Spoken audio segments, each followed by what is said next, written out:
All right, what's up, guys? We're back with another one here. Just a little story time, a little casual fun for the YouTube audience. Because if you're on Twitch, you would have seen this already. But last weekend was EVO Japan. I'm sure you guys watched. Very exciting. Mena came out here, won. Cool stuff. A lot of big news. But there was also a little what was it? Good news. A little fun event that happened on my side. But the return of the Gaijin Corner. It's been a very, very long time because of the pandemic and everything. But the Gaijin Corner made its glorious return at EVO Japan this year. So what is the Gaijin Corner?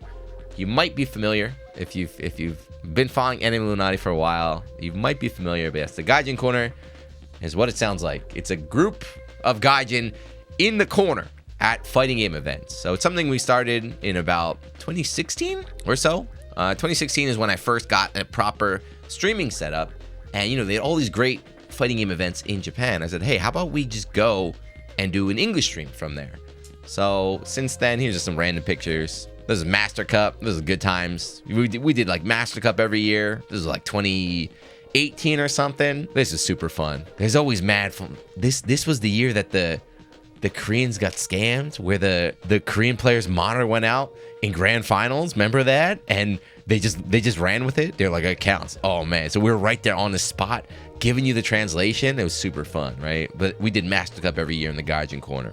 This was a classic, right? This was amazing. This was Kimono Michi, right? So this was when we had, what was it, Machibo and Ogawa. We had, I forget the Super Turbo matchup. It was Gaio Ryu and everything, but just bring out the setup right there. Yeah, that's Matsuda-san he's the Evo head right there. This is one of the Co-op Cups. This is Co-op Cup 2018, I don't even know, but mad fun. So these are all like, these dudes are the Gaijin Third Strike community in Japan. They just drink beer and play Third Strike. That's all they do. There's Obama wearing camo. You see him? Larry the Cable Guy back there. Yeah, we did Co-op Cup every year. Really fun. And this is one of my favorites here. This is KSB. KSB in a basement in Osaka doing like the most poverty games you've ever seen. Saint Seiya, Ranma, Sailor Moon, and everything. So just basically traveling all over Japan, just enjoying fighting games with the players that like. It's been a great time. It's been a lot of fun. And like I said, haven't been able to do it in a while, but just this past weekend at EVO Japan, we brought it back. It was quite an experience. Let me just give you a little sample. Here. Ready? So this was the Gaijin Corner this time.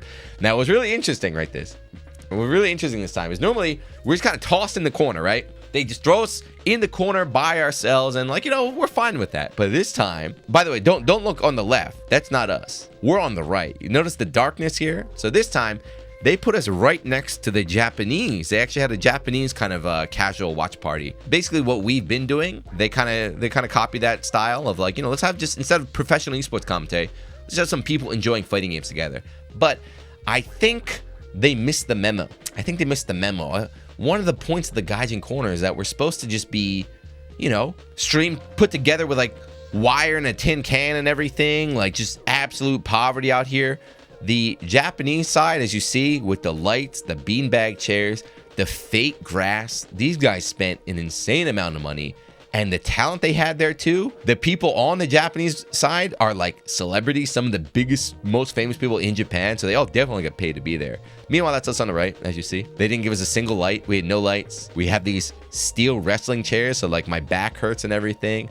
But it kept with the vibes, dude. It kept with the vibes, right? It kept with the vibe of the the Gaijin Corner. Now, there were some problems. There were some issues here. Something that I'm not too jealous about them having lights and everything, but you can't really see it here in this photo. But on the Japanese side, they had a private chef. Yes, I'm not trying to be funny. I'm not joking. He's on the back left corner. They had a dude there the entire weekend just cooking food for these dudes, these 4 dudes. He was making like curry. They had like a rice cooker. They're having like ramen and everything. They were grilling steak. So they had a private chef. So you guys are just eating out of whatever they want. Now for the Gaijin Corner, what happens a lot of times, so for example, like Matsuda-san, we usually get a bento. So we'll get like a little Japanese lunchbox, which is something I look forward to. It's called, the event bento. For this Evo, I went to the bento room and they said, what's your name? I said, I'm Giuna. They're like, not on the list. What are you doing? I said, I'm doing the English stream. We were live, so I just showed them the stream right there. They're like, down the list. I didn't get fed, so they didn't feed me. They didn't feed anybody, unfortunately. So we didn't get any food. The Japanese side had a private chef. In terms of drinks, we didn't get any drinks. We didn't get any water. But again, to bring up the Japanese side, ready? So I walked in the back. You see that little door right there? I walked in the back just to like look for something. And right to the left, there was a cosplayer. There's a lot of cosplayers at Evo Japan, but there was a cosplayer in some very scantily clad outfit. I was like, who is this lady? Like, what is she doing back here? Why is she wearing like a bikini and like fishnet stockings? I didn't know what she was doing back there. I had no idea. Well, it turns out, talking about drinks, she was the dedicated drink girl for the Japanese watch party. So she was walking in and out and giving them drinks and picking up their dirty like plates and everything and like cleaning up around there on stream while cosplaying all 3 days. I don't know if it was a different girl or she changed her outfit 3 times, but they had a dedicated chef. They had a dedicated cosplay like maid, and that's not all. So earlier I mentioned those steel chairs, bad for my back and everything. They had comfy bean bags, which looked good, but again, I'm not joking. They had a massage therapist. You might think I'm being like very sarcastic. I gotta reiterate, I'm not trying to be funny. I'm not trying to be like sarcastic. They had a massage therapist. They had a chef, cosplaying bikini, drink girl. They had a dude out there giving them like back rubs and massages while they're doing commentary, watching that. And I mentioned, and they got paid to be there. And meanwhile, the Gaijin corner, we were struggling. We had Spencer hungover, asleep on the floor. Fart was asleep on the floor back then. And again, I'm not just saying me too. We had Rick. We had the head of Evo. We had the head of Combo Breaker, the head of Evo, the guy that made all this happen. He was with us. He was over here with us in the darkness, man. He was out there in the Gaijin corner. But yes, we had fun. Anyway, at the end of the day, it's all about fun. It's all about good memories. The archive's up. I'm not going to put it on YouTube, but if you want to check it out on Twitch, we have the archives. We're a bit busy, though. That's kind of the unfortunate thing, is we couldn't go too ham this time because Obama was working. You know, everyone's kind of working. No one could really, like, man it. But if you check the finals day, day 3, we had, like, Rip. Rip joined us for Tekken. Spag was there. We had Brown Mans. We had Tekken people come out. Your favorite, Sayjam, showed up. He hopped in on the Gaijin corner. We had some fun. But me and Obama held it down as well. But there was one special guest. This is how I want to close out. I want to close that out too. Is that even though we were kind of ignored, we got put in the corner, we didn't get any support, we were in the darkness, there was one shining light. There was one person who acknowledged us, graced us with his presence. Who was it? Let's check. Yes, there he is.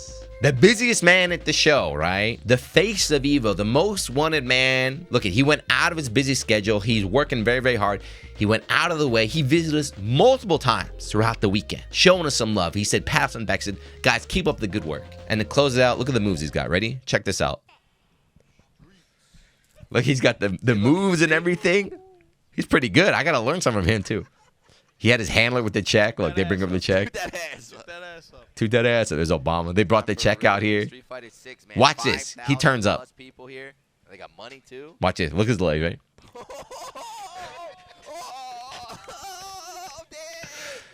Thank you, Roto Z, man.